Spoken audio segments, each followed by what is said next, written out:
Qué gusto estar con ustedes. Se les llama enfermedades post-COVID-19 o post-pandemia. Son las secuelas del coronavirus en las personas infectadas. En México, más de 334,000 personas han fallecido por el coronavirus y oficialmente más de 7,660,000 mexicanos y mexicanas han sido contagiados desde el inicio de la pandemia.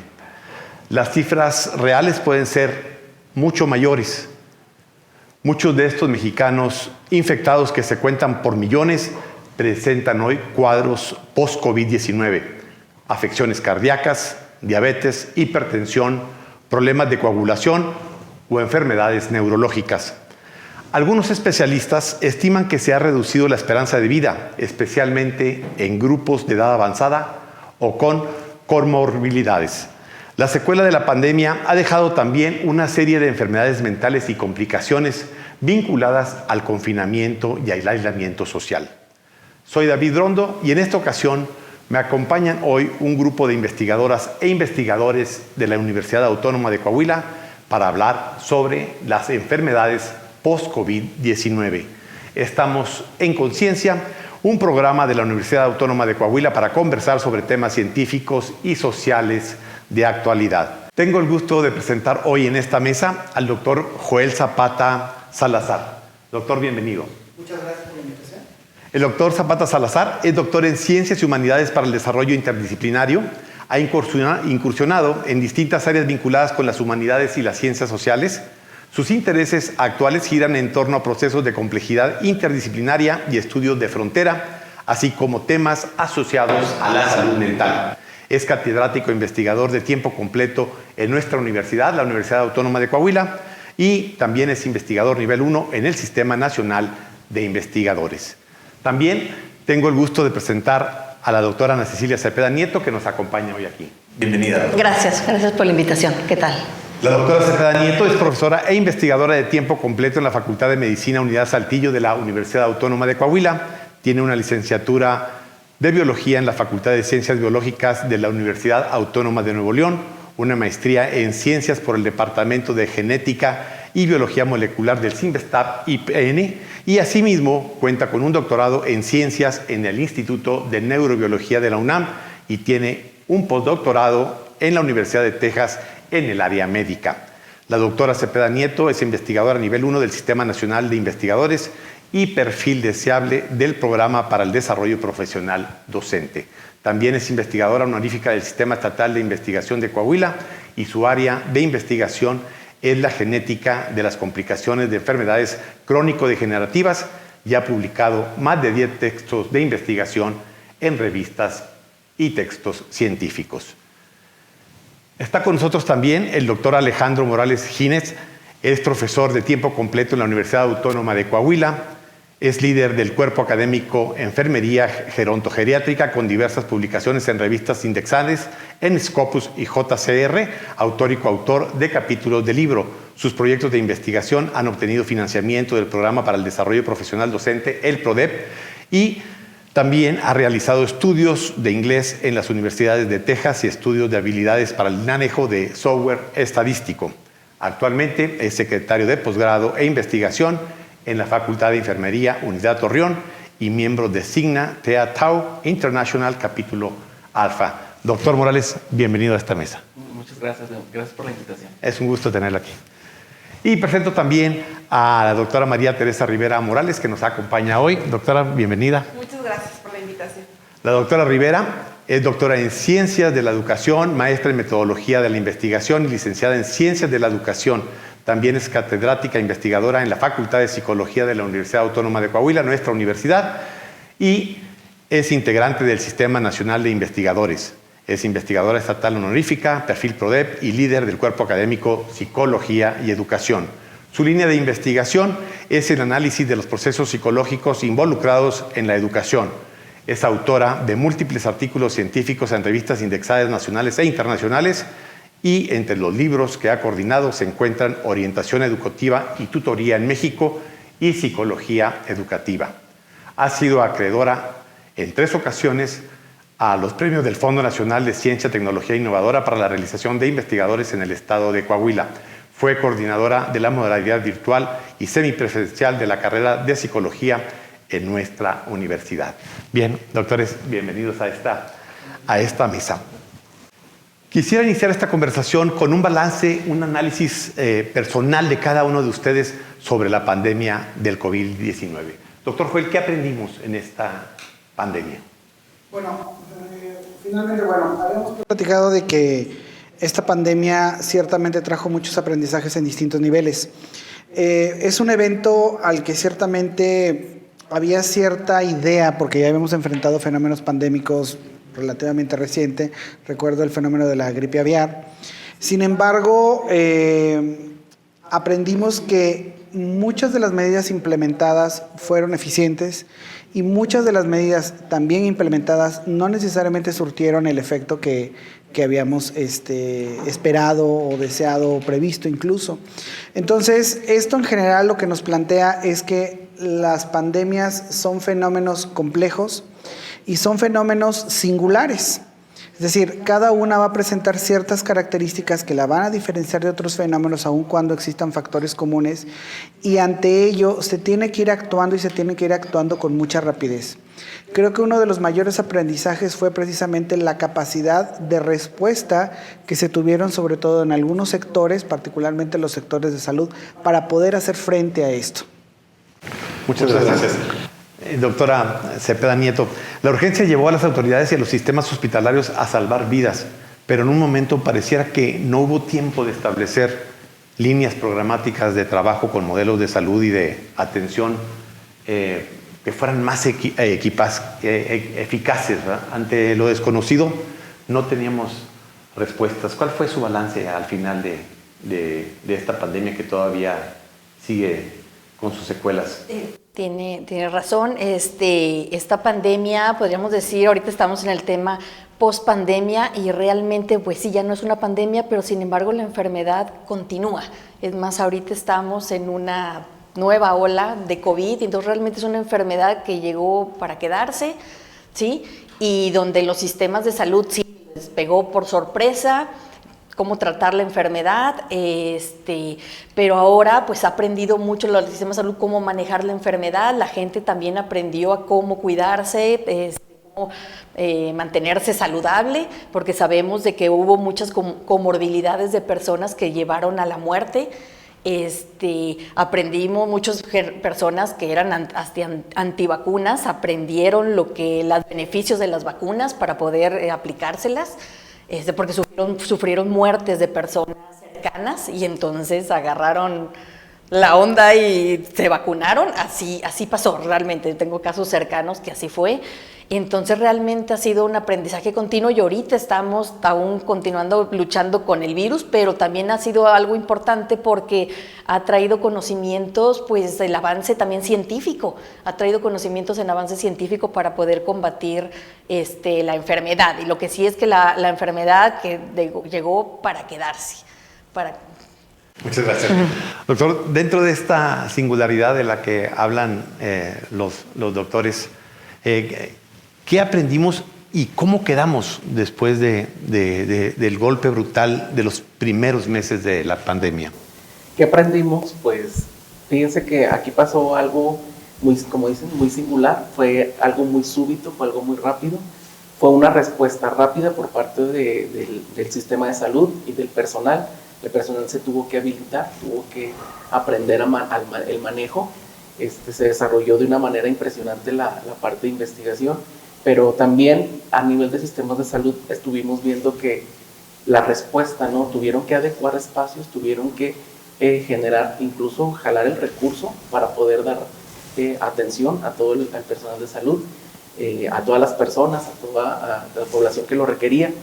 Y finalmente, pues nos dejó también algunas cosas importantes, ¿no? A nivel de, por ejemplo, nosotros de escuela separaron todas las actividades y pues una de las cuestiones impresionantes fue cómo continuó, o sea, la vida continuaba. Todo se siguió desarrollando, el trabajo en casa, la cuestión de enseñanza, todo se fue desarrollando de una manera normal hasta cierto punto.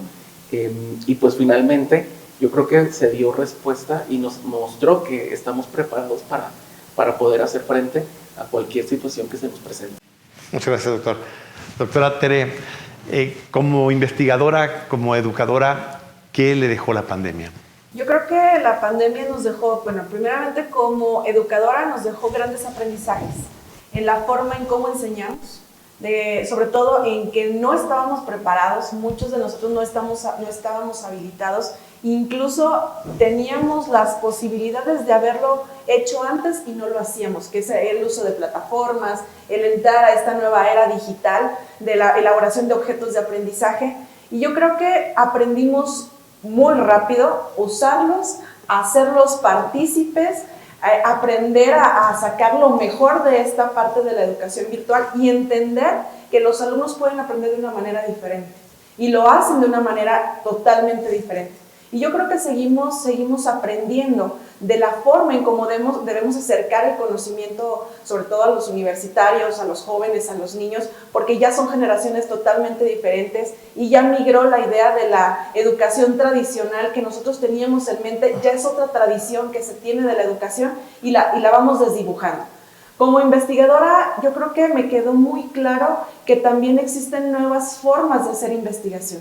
No solamente en papel, no solamente con observación, sino también con el uso de recursos digitales, también podemos acercarnos hacia nuevos escenarios de la investigación. La investigación social, bueno, yo creo que abrió muchos caminos porque fue muy trastocada esta parte, no solamente los sistemas de salud, que sí eran muy importantes, pero también la salud mental de las personas que se quedaban en casa, que estaban teniendo pérdidas, de los alumnos que siguieron aprendiendo, de las madres de familia que se convirtieron en maestras, trabajadoras y hicieron todo, de padres de familia que combinaron roles. Entonces, ciertamente, la forma en cómo se movían los fenómenos sociales para hacer investigación, desde el área sociológica, desde el área educación, desde el área psicológica, también cubrieron muchas estructuras diferentes que a la que no, posiblemente, si no hubiera pasado, no lo hubiéramos visto y no hubiera trastocado como lo hizo. Muy bien, muchas gracias. Doctor Zapata, vamos al tema que da título a esta mesa, que es enfermedades post-COVID. ¿Qué debemos entender por enfermedades post-pandemia o enfermedades post-COVID-19? En general es un espectro muy amplio de enfermedades físicas y de trastornos mentales derivados precisamente, por un lado, de vivir el confinamiento, ¿sí?, que fue en algunos países o en algunos lugares muy rígido, ¿sí?, en otros fue un poquito más abierto o no tan severo, digamos, pero bueno, fue un periodo bastante prolongado. Y por el otro lado, las enfermedades y los trastornos derivados en aquellas personas que padecieron el COVID. Lo que ahorita actualmente estamos llamando el COVID a largo plazo o el COVID largo, ¿no? Y precisamente, no sabíamos qué era el COVID, ¿sí? Fue una sorpresa y realmente se ha investigado con bastante celeridad. Sin embargo, estas consecuencias derivadas de haber padecido, digamos, sobre todo un COVID severo, todavía están en proceso de investigación y van a seguir. ¿Por qué? Porque realmente muchas personas no las detectaron, no le dieron importancia, no acudieron a atenderse con los adecuados servicios de salud. Muchas otras ni saben, simplemente están viviendo los síntomas y viven con ellos. Entonces, es un proceso que nos vamos a tardar para alcanzar a dimensionar y a entender con mayor claridad a qué podemos llamar esto del COVID largo. ¿Por qué? Porque nos hemos enfrentado, bueno, naturalmente a consecuencias de tipo neurológico, a consecuencias de tipo respiratorio y demás, pero realmente los alcances que se han tenido en el COVID a largo plazo han sido muy variados y son de un espectro de muchos colores, realmente de muchos colores que afectan a la persona en distintas dimensiones. Muchas gracias. Ana Cecilia, en su opinión, ¿cuál es el mayor impacto que tiene en la salud el COVID después de los primeros 2 años? El principal impacto fue en la salud mental. Ese fue el golpe más duro a la sociedad y lo que podríamos mencionar como post-COVID. Hubo muchas enfermedades mentales, se incrementaron también el índice de suicidios y fue por parte, como lo menciona el doctor, o sea, por el confinamiento, y sí, eso trastornó mucho. Yo creo que eso fuera de las principales, pero también En literatura existe también falta de memoria, o sea, hablan de síntomas que se presentan después de 3 meses. También se ha habido afecciones cardíacas que se han incrementado, pero lo principal fueron las afecciones mentales. Bien, muchas gracias. Doctor Morales, la Organización Mundial de la Salud ha llamado a estas enfermedades post-COVID, COVID de larga duración, como decía el doctor Zapata, y señala que lo contraen generalmente personas que han tenido infecciones confirmadas o probables de coronavirus. Y también dice la OMS que suele aparecer normalmente 3 meses después del inicio del COVID. Y los síntomas duran al menos 2 meses y no pueden explicarse por un diagnóstico alternativo. Estamos hablando de una situación compleja y de un virus complejo.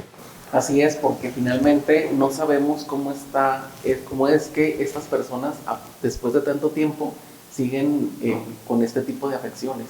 Entonces, sí es muy complejo porque realmente desde la enfermedad, las personas había una variedad en síntomas, o sea, no presentaban los mismos. Sí tenían algunas cosas en común, algunos problemas respiratorios, algunas cuestiones que sí eran común, pero finalmente cada persona vivía de manera distinta los síntomas. Lo mismo está sucediendo. Entonces, esta condición pues no tiene una línea que nos dijera recta, por así decirlo, o una serie de signos y síntomas que nos puedan decir esta persona tiene post-COVID, porque finalmente cada persona, cada organismo lo está viviendo de manera distinta. Entonces vemos de la parte mental, pero también, por ejemplo, personas que reportan alteraciones en el patrón del sueño, problemas respiratorios, fatiga crónica, entonces incluso problemas gastrointestinales, o sea, tienen problemas de diarreas o a lo mejor problemas a la hora de la comida. Entonces son cosas que no se explican y que finalmente todavía nos falta profundizar en esa parte para poder comprender un poco más. Bien, gracias. Doctora Rivera, ¿el COVID llegó, en su opinión, para quedarse? Sin duda alguna. Llegó para quedarse, y yo creo que no solamente el COVID, sino todos los aprendizajes que se tuvieron y esperemos que todos los avances que se tuvieron. Yo te hablo desde la parte educativa, que yo espero que esos avances gigantescos que hicimos por la inclusión de la tecnología y el uso de redes y el uso de objetos de aprendizaje se quede. Entonces yo sé que el COVID se va a quedar. Como bien decía el doctor Joel a un inicio, no sabemos si se va a volver a presentar. Ya estamos teniendo cuestiones de volver en algunos centros educativos a usar cubrebocas, pero al menos ya sabemos qué es lo que tenemos que hacer. Si en diciembre o cuando lleguen los fríos se incrementa el COVID porque siguen las vacunaciones, bueno, al menos ya sabemos cómo hacerle frente. Entonces no solamente yo creo que se haya quedado el COVID, sino todos los aprendizajes que se trajo con ellos. Muy bien. Doctor Zapata, ¿los síntomas de las enfermedades post-COVID pueden ser de nueva aparición tras la recuperación inicial de un episodio agudo o pueden persistir desde el inicio de la enfermedad? ¿Por qué sucede esto? Bueno, volvemos nuevamente. Es un virus y es una enfermedad derivada que no se conocía. Realmente, y el comportamiento que tuvo en algunos pacientes realmente fue como bastante errático. Hay algunas investigaciones que nos dan alguna orientación de, bueno, cuáles son algunas características similares de los pacientes, pero observamos que influye cierta vulnerabilidad individual, pero también influyen ciertas cuestiones, por ejemplo, vinculadas a la raza.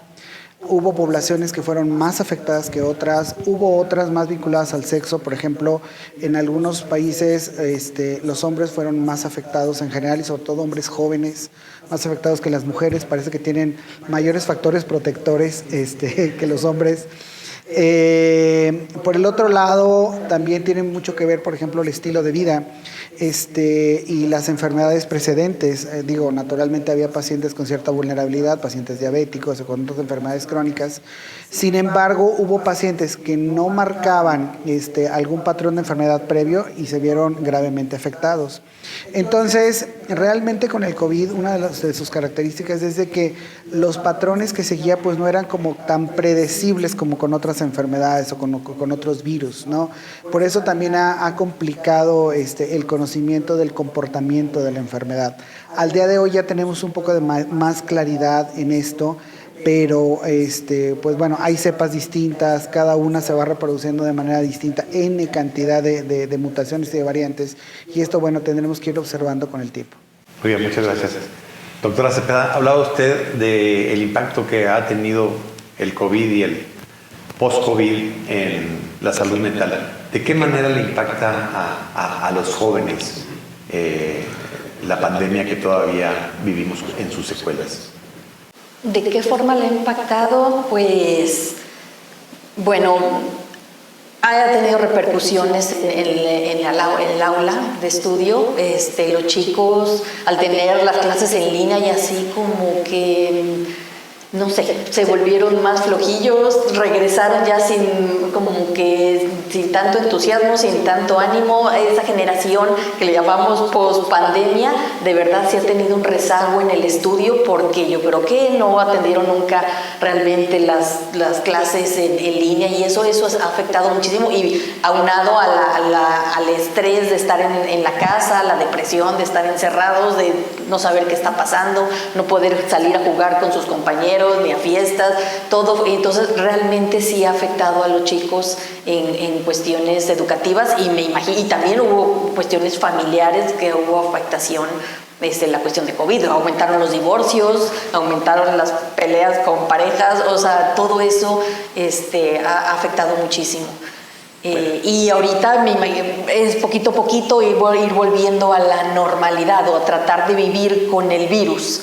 Sí, pero los chicos que vivieron la pandemia, ellos sí están afectados. Se nota en la escolaridad, en el entusiasmo, en cómo vienen preparados. Sí hubo un rezago en los chicos que estuvieron confinados. Muy bien. Doctor Morales, ¿pudiera profundizar un poco en esta idea? Sí, bueno, uno de los principales también problemas que hemos estado teniendo es a nivel de las relaciones sociales.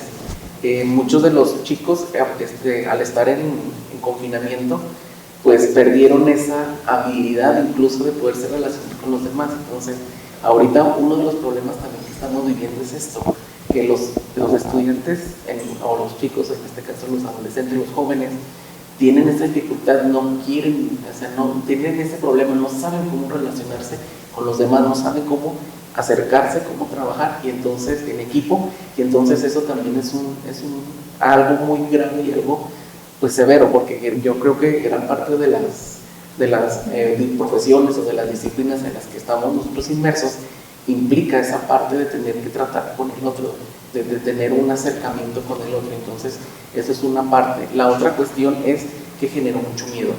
Todavía tenemos algunos estudiantes que todavía no se acercan, todavía tratan de utilizar el cubrebocas, porque todavía tienen ese miedo, ese temor a poderse infectar, a poder tener una recaída, y sobre todo cuando ya algunos de ellos ya se infectaron no una, sino 2 o 3 veces, porque luego también ese fue un fenómeno muy frecuente. Hubo personas que se infectaron en diversas ocasiones, y pues también, ¿no?, los síntomas fueron totalmente distintos. En la primera a lo mejor fueron algo leve, pero la siguiente fueron ya mucho más graves. Entonces, o en la primera grave y en la segunda leve. Entonces también todo este tipo de situaciones sí crea mucho temor, mucho miedo, y esa dificultad para poderse relacionar. Muy bien. Doctora, le pregunto, ¿fenómenos como la depresión, la ansiedad, el estrés fueron casos extremos, o sí fue un fenómeno que pudiéramos decir que se generalizó en la sociedad, y especialmente en esta franja que analizamos de los jóvenes? Yo creo que hubo de ambos casos. Yo creo que todo depende de la situación de vida de cada uno de ellos. Tuvimos casos y seguimos teniendo casos de afección donde la depresión aumentó. Si no existía, se incluyó a su condición de vida. Si no se mantenían estresados, ahora ya empezaron a tener situaciones de estrés, porque la vida totalmente, cambió de una manera impresionante.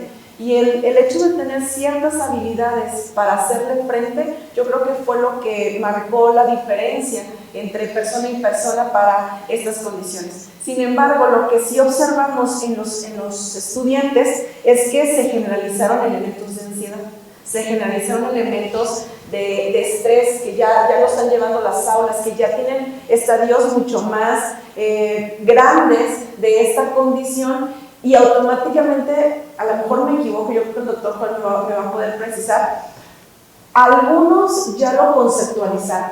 El hecho de conceptualizar la condición de la salud mental los pone en expectativa y dice, posiblemente yo también lo tenga.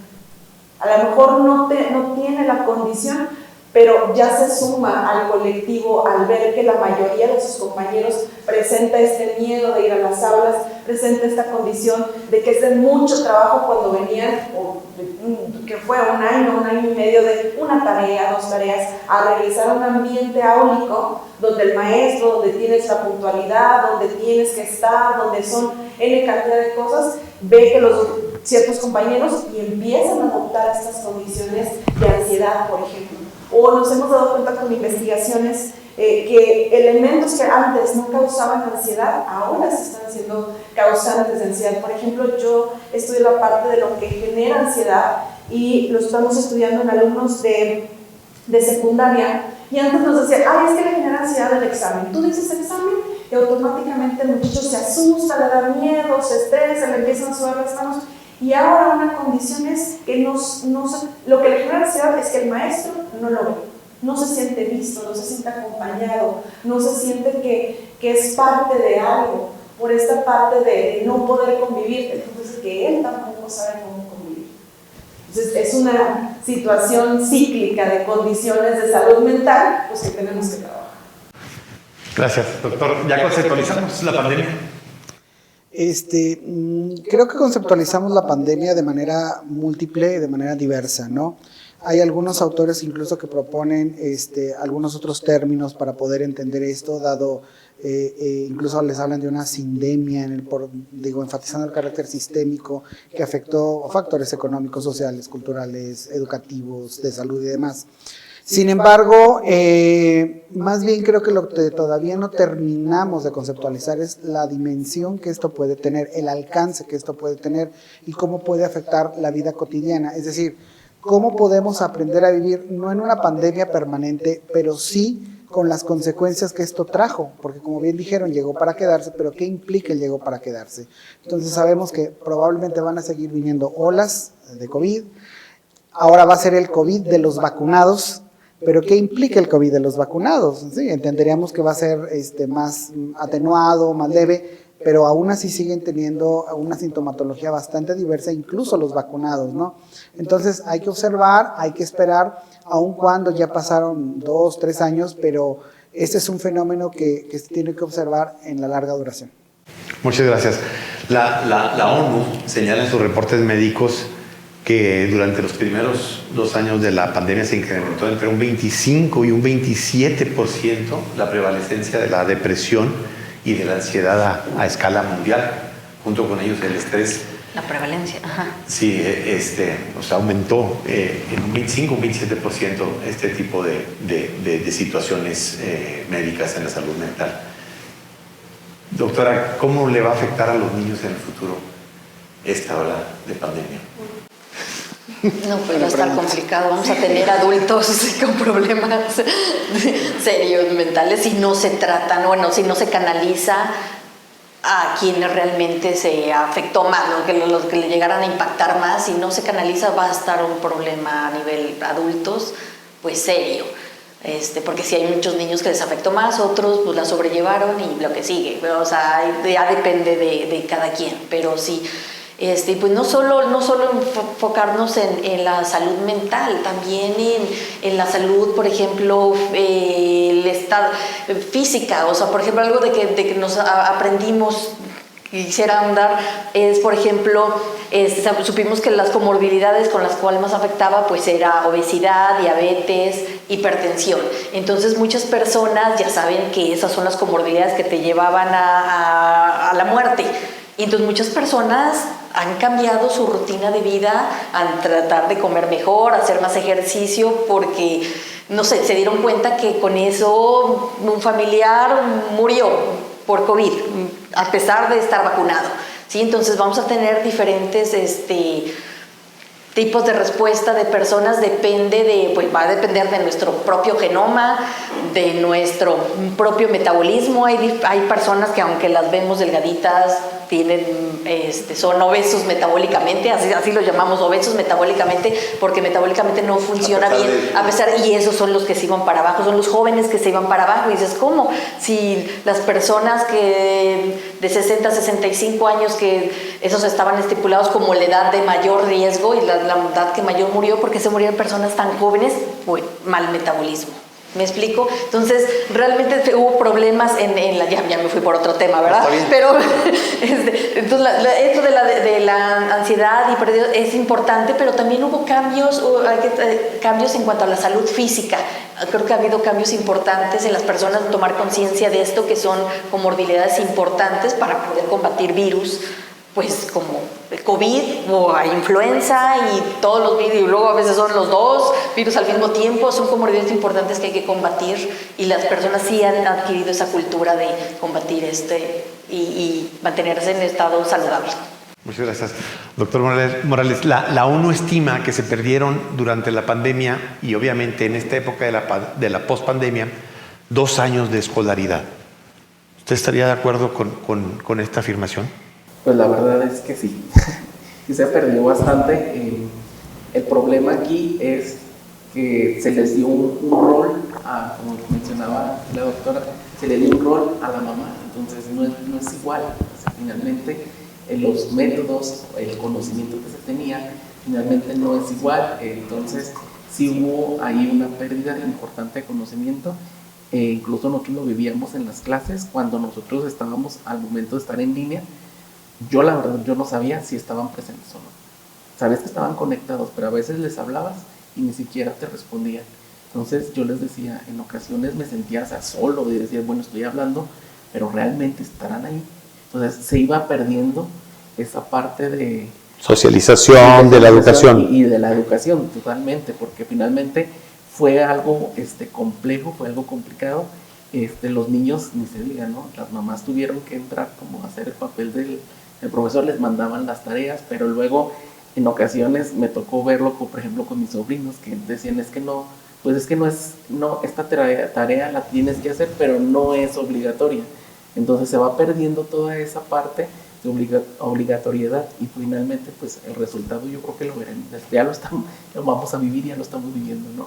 Esa falta de escolaridad, que pues sí, ya hay muchos temas que se debieron haber dado profundizado y no se hizo.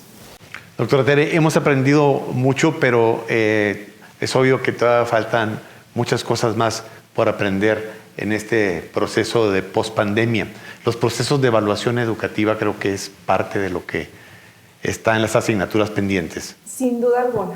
¿Por qué? Porque la parte del desarrollo de habilidades de una educación en línea es muy diferente a una educación presencial. Y no estábamos preparados. No estábamos preparados para eso. Difícilmente podemos ajustar una evaluación en la presencialidad para el desarrollo de habilidades, que a final de cuentas es lo que vende y los que consigues trabajo. En la virtualidad, ¿cómo observo el desarrollo de esas habilidades? Lo gestionamos hacia actividades por escrito. Lo gestionamos hacia el desarrollo de mapas mentales, cuadros sinópticos, porque el punto es de que quedaba muy corto. Tenemos egresados que lo vivieron en pandemia, tenemos alumnos de bachillerato que vivieron todo su bachillerato en línea y están ahorita en la universidad y se sienten perdidos, por ejemplo, en el desarrollo de textos o de hablar en público o del vínculo, de los vínculos que hacen entre un tema y otro. Tan sencillo, no pueden vincular un tema de una materia con otro, de una materia de un tercer semestre, no recuerdan lo que estuvieron viendo. Posiblemente, es que a mí me dio COVID y entonces tuve pérdida de la memoria. No guardaría sentido, pero lo toman como tal. Entonces, un docente, ¿cómo va a evaluar esa pérdida de tiempo, esa pérdida de conocimiento, esa pérdida y empezar a medir desde este tiempo? Entonces, tendríamos que pensar en un docente mucho más estratégico, donde genere una evaluación del aprendizaje de lo que yo estoy generando en el semestre. Una evaluación diagnóstica factible, viendo el objetivo de mi materia y lo que sí puedo alcanzar, para al final de la materia lograr ese objetivo que posiblemente a lo mejor no sea el que está estipulado en nuestra carta descriptiva, pero sí lo que puedo generar a partir de lo que tengo.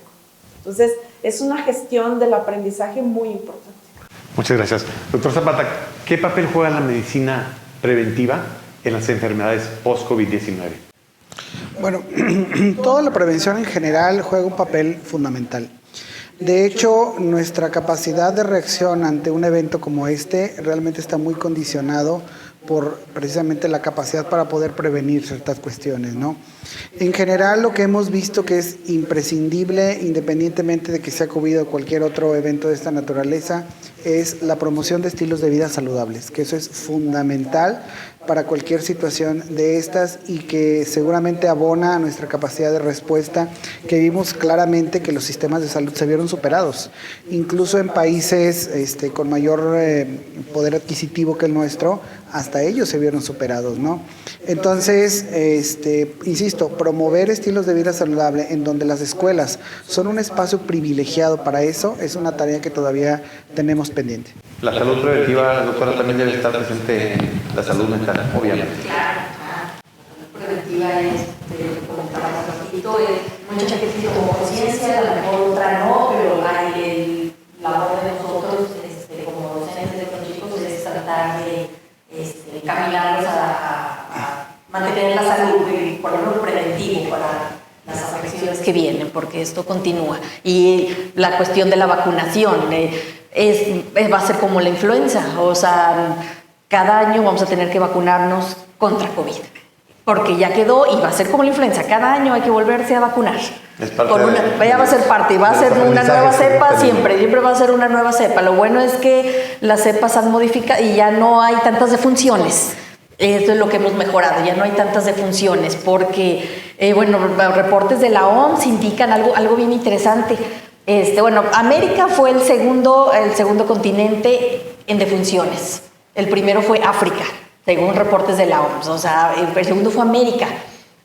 Fíjense, donde empezó fue en Asia. En Asia no, ellos tuvieron poquitos defunciones porque tuvieron estrictos confinamientos, controles, pero aún así sobrellevaron. Ellos que están de primer mundo los sobrellevó.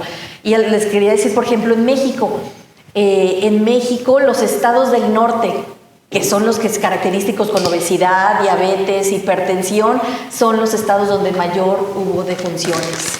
Entonces es importantísimo, nosotros que estamos en Coahuila, que es de los segundo estado con mayor índice de obesidad y diabetes, tratar de mantener un estilo de vida saludable para poder combatir este tipo de padecimientos, de infecciones. Hablando de la OMS, doctor, el 90% de los países que encuestó la ONU, la Organización Mundial de la Salud, incluyó la atención a la salud mental y el apoyo psicosocial a sus planes de respuesta al COVID-19. ¿Qué retos representa en términos de terapias psicológicas atender ahora el COVID? ¿Se pueden atender con las mismas terapias psicológicas tradicionales? Pues yo creo que aquí se va a tener que hacer una adecuación, una reestructuración, porque finalmente gran parte de esto yo creo que sí está funcionando, pero pues estamos ante algo nuevo, ante algo desconocido, y las respuestas también incluso a nivel emocional pues son distintas, ¿no? Las generaciones son diferentes. Entonces aquí yo creo que sí, estas siguen funcionando, se pueden mejorar. Yo creo que es algo que todo es mejorable, pero también aquí la contraparte es, nadie nos enseña. Yo creo que también esa parte es una función, yo creo que primordial, de que nos enseñan a manejar las emociones, cómo hacer frente, cómo empezar a incrementar esa parte resiliente para poder hacer frente a los problemas, cómo afrontar. Entonces yo creo que eso también sería una parte importante en la cual pudiéramos, desde el punto de vista de salud, que nos ayudara para poder hacer frente ante estas situaciones de pandemia, sobre todo. Muy bien. Doctora, dice aquí el doctor que necesitamos aprender en el manejo de emociones. ¿Qué tan viable es que en México se dé atención a la gestión de emociones en menores, en adolescentes, de una manera sistemática en las escuelas? Ciertamente ya está dentro de la nueva escuela mexicana, ya está incluido en planes y programas. Aquí la cuestión es cómo es que se dan esos elementos. Donde tenemos docentes que no saben gestionar sus emociones, donde tenemos docentes que dentro de su formación no se les enseñó bajo una estructura de habilidades blandas el desarrollo del aprendizaje.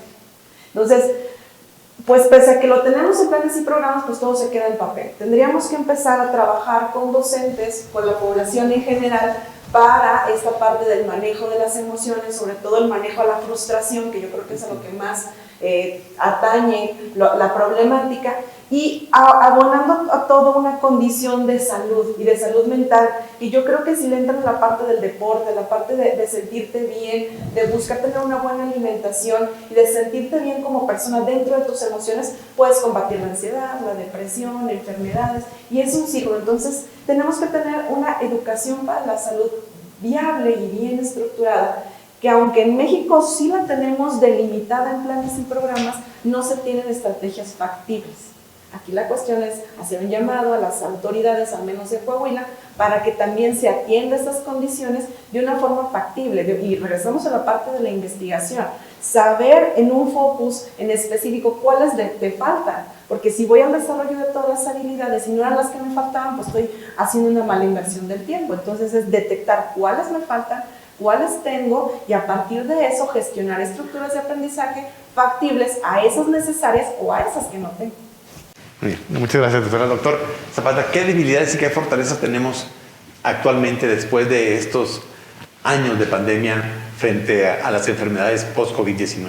Bueno, yo creo que una de las fortalezas que tenemos es la conciencia de que tenemos que actuar y de que tenemos que actuar rápido ante ciertos eventos. Ese es uno de los puntos.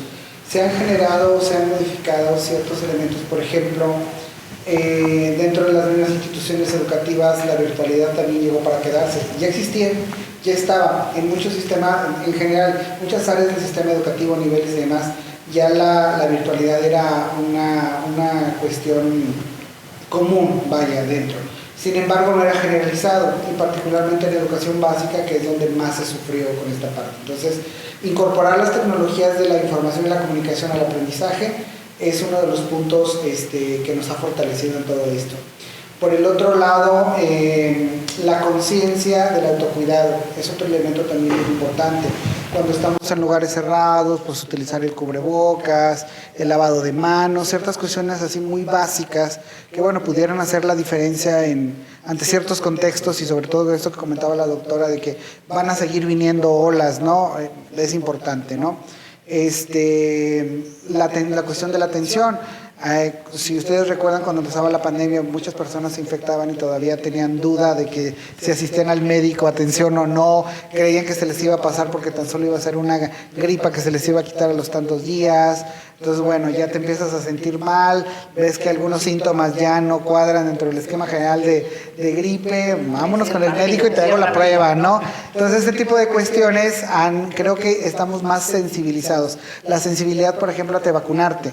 O sea, aun cuando hay personas que se resisten a esto por ideología o por su forma de pensar y demás, pero en general la población está sensibilizada, que va a haber campaña de vacunación, a que hay que acudir, particularmente adultos mayores, el caso de los niños y demás, pero hay que acudir a vacunarse. Entonces, en eso pienso que estamos bastante sensibilizados. Hay algunas otras cuestiones, bueno, pues que todavía naturalmente nos falta. Por ejemplo, ¿cómo no exponernos, por ejemplo, ante ciertas situaciones de riesgo? No sé, de que no asistir muchas veces a lugares muy concurridos, si sabemos que, bueno, está una posible ola de COVID, o bien cuidarte adecuadamente ante estas cuestiones.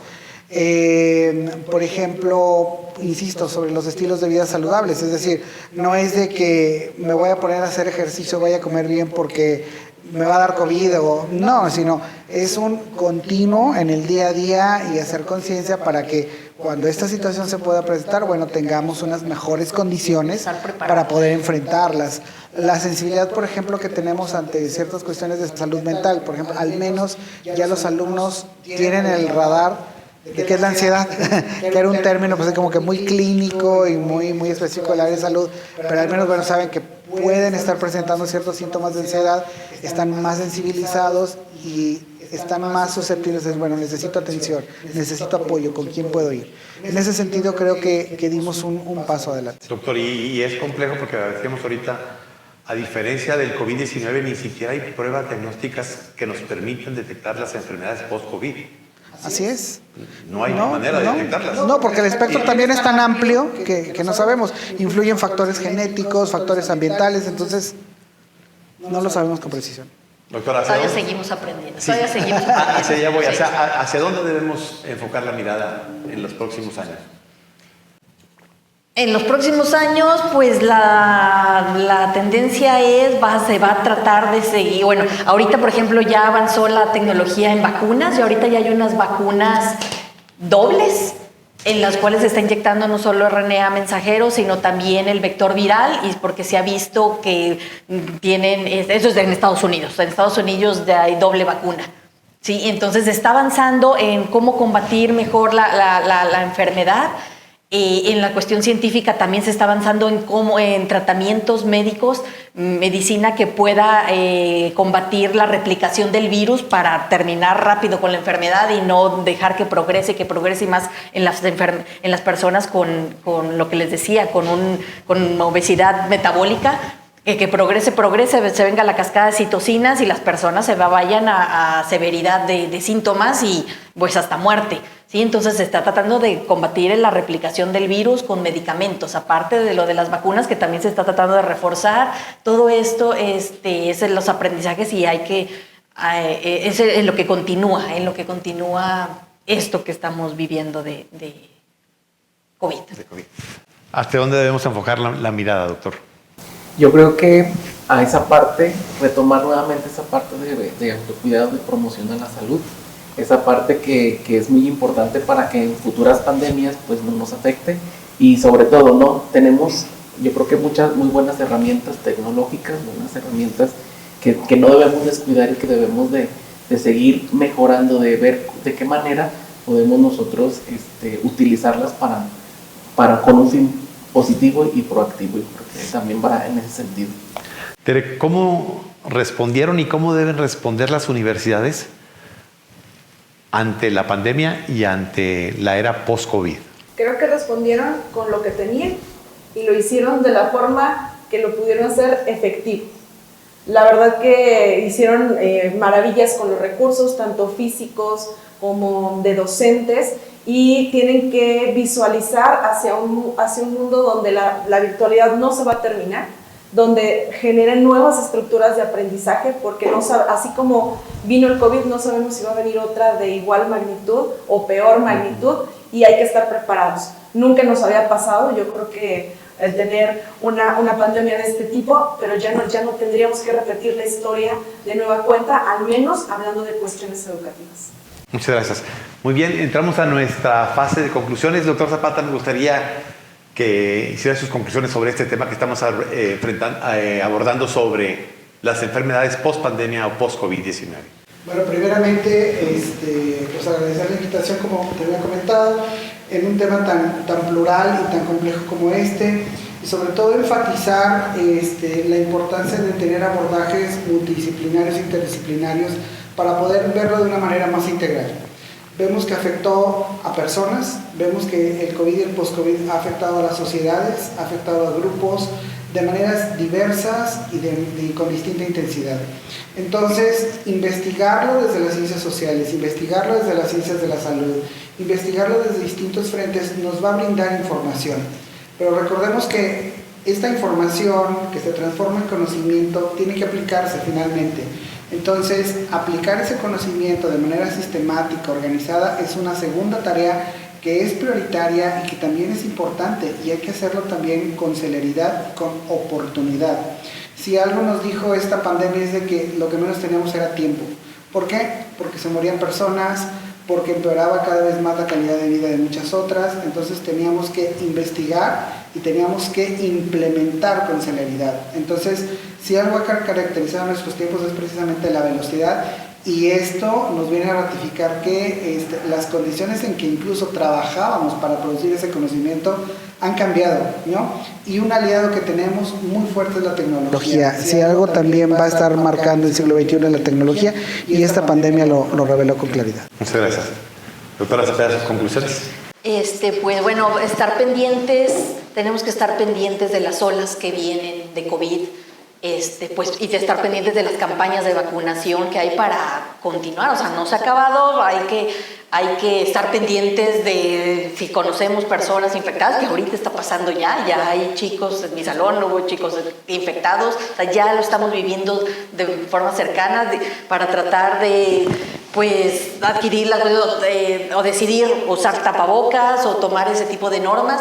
Ahorita hay una campaña de vacunación para niños de 5 a 11 años de COVID, ahorita está vigente, entonces estar pendientes tanto para las campañas de vacunación que lanza Secretaría de Salud, pues para mantenernos vacunados, para poder combatir la enfermedad y estar de manera personal, tratar de mantener saludablemente nuestro organismo.